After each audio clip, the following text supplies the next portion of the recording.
Post ಹರ್ಪೆಟಿಕ್ ನ್ಯೂರಾಲ್ಜಿಯಾ.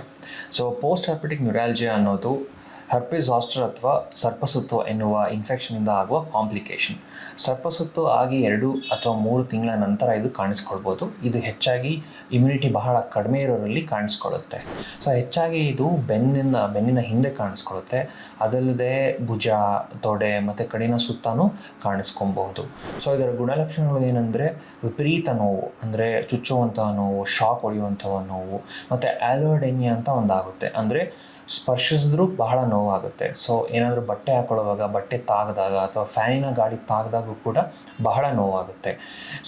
ಇದಕ್ಕೆ ಪರಿಹಾರ ಅಂತ ಬಂದರೆ ನಾರ್ಮಲ್ ಆಗಿ ಇದಕ್ಕೆ ಪೇನ್ ಕಿಲ್ಲರ್ಸು, ಸ್ಟೀರಾಯ್ಡ್ಸು ಮತ್ತು ಕೆಲವು ಆ್ಯಜುವೆಂಟ್ ಅನಾಲ್ಜೆಸಿಕ್ಸ್ ಅಂತ ಕೊಟ್ಟು ಅದನ್ನು ಕಡಿಮೆ ಮಾಡಬಹುದು. ಆದರೆ ಇವೆಲ್ಲ ಯಾವುದೂ ದೀರ್ಘಕಾಲದ ನೋವು ನಿವಾರಣೆ ಮಾಡೋದಿಲ್ಲ. ಅದಲ್ಲದೆ ಮುಲಾಮು, ಜೆಲ್ಲು, ಕ್ರೀಮ್ ಅಂತಲೂ ಹಚ್ಕೊಬೋದು. ದೀರ್ಘಕಾಲದ ನೋವು ನಿವಾರಣೆಗೆ ನರ್ವ್ ಬ್ಲಾಕ್ ಅಥವಾ ರೇಡಿಯೋ ಫ್ರೀಕ್ವೆನ್ಸಿ ಅಬ್ಲೇಷನ್ ಅಂತ ಮಾಡ್ತೇವೆ.